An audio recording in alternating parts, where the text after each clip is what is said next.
Olá, boa noite. Boa noite.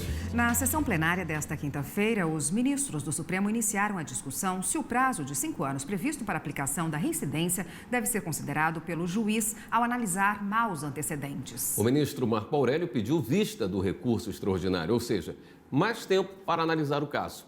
A repórter Carla Lucena acompanhou e tem outros detalhes. Oi, Carla, boa noite.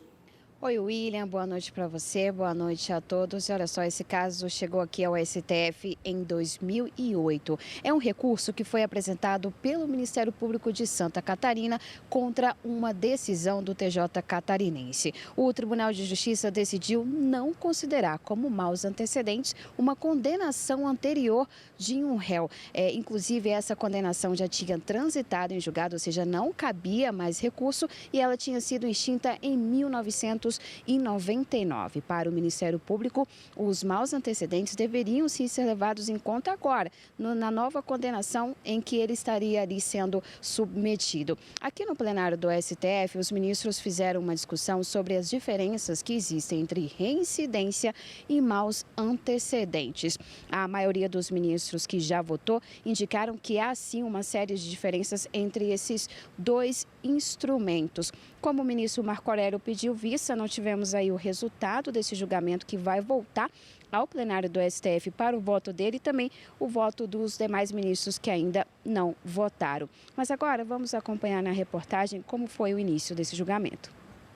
Integrantes da Defensoria Pública demonstraram preocupação caso a Justiça passe a considerar como maus antecedentes condenações anteriores já extintas há mais de 5 anos, porque esse fato prejudica os réus.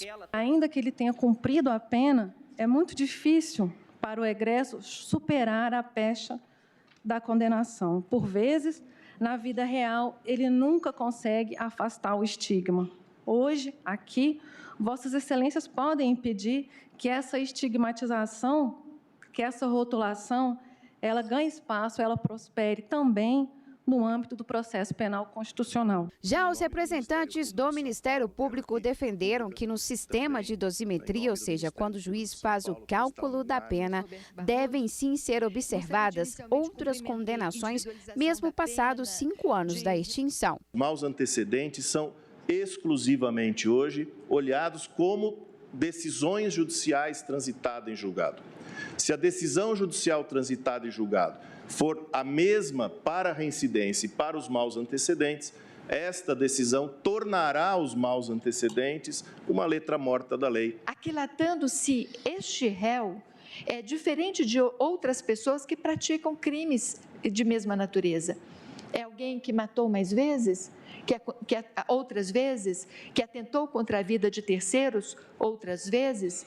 É um corrupto contumaz, é alguém que, com a sua conduta social, com seus antecedentes, demonstra uma intenção de contribuir para o desenvolvimento daquela comunidade de uma forma pacífica, ordeira e positiva, ou é alguém que sempre atua de um modo negativo no seio social. O relator do recurso, o ministro Luiz Roberto Barroso, disse que se tratam de coisas diferentes, maus antecedentes e reincidência. Para ele, os maus antecedentes devem ser analisados pelo juiz individualmente.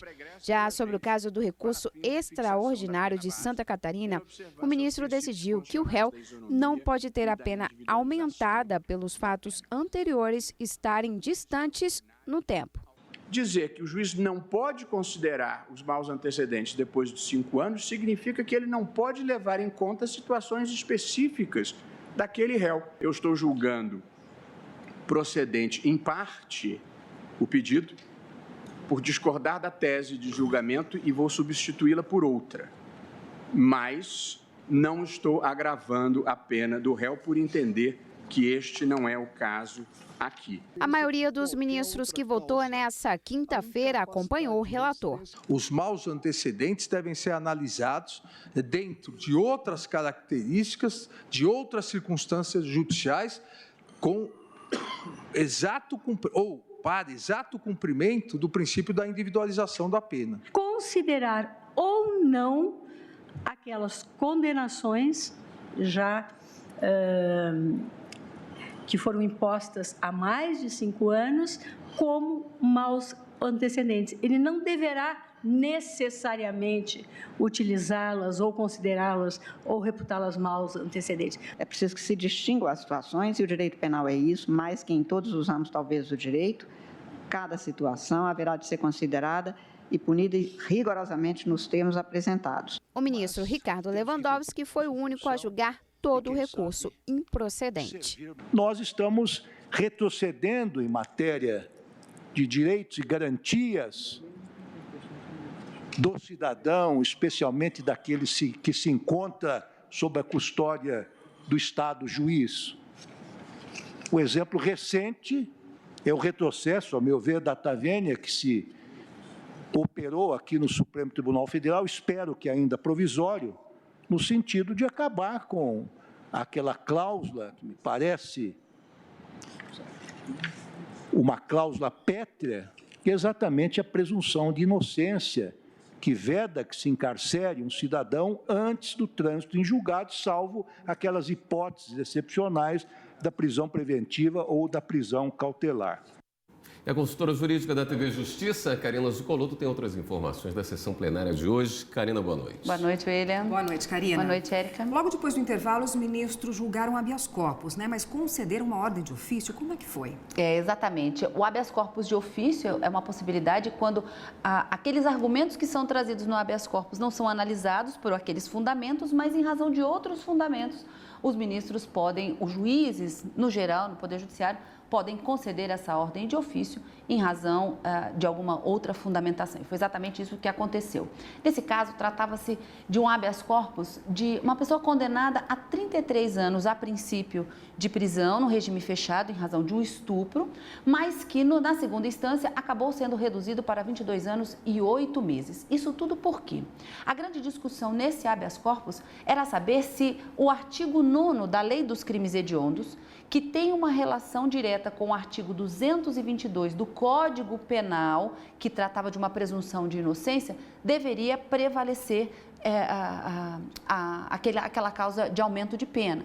Isso porque, em 2009, foi editada uma lei que revogou o artigo 224, que previa uma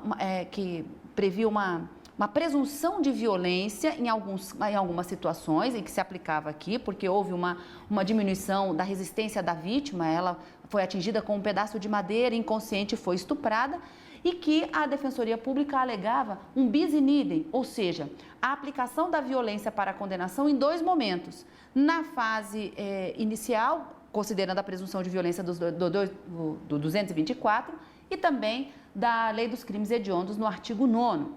O ministro Marco Aurélio entendeu que deveria prevalecer a decisão do Tribunal de Justiça da segunda instância, que reduziu a pena e afastou a aplicação da causa de aumento da Lei dos Crimes Hediondos, justamente por conta da revogação do artigo 224. Se não tem mais o artigo 224, não se fala naquela causa de aumento de pena do artigo 9º, já que eles estariam linkados. Nesse mesmo sentido, o ministro Alexandre de Moraes votou, mas no primeiro momento, o ministro Alexandre de Moraes não conhecia desse habeas corpus. Por quê?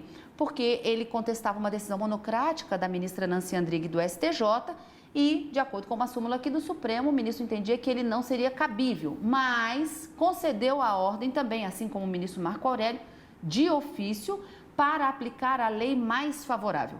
Se a lei que revogou o 224, que presumia a violência, e ela incidia o artigo 9º da Lei dos Crimes Hediondos, afasta essa causa de aumento, mantida a condenação de 22 anos e 8 meses. O ministro Marco Aurélio, num determinado ponto, também divergia, porque mandava para o juiz da execução analisar à luz da lei nova que foi editada, mas ficou vencido junto com o ministro Ricardo Lewandowski. Então, a maioria que se formou afastou a aplicação do artigo 9º, porque nessa referência do 224 do Código Penal, que já estava revogado, e manteve a condenação conforme a segunda instância do Tribunal de Justiça do Rio Grande do Sul já havia decidido, 22 anos e 8 meses de reclusão.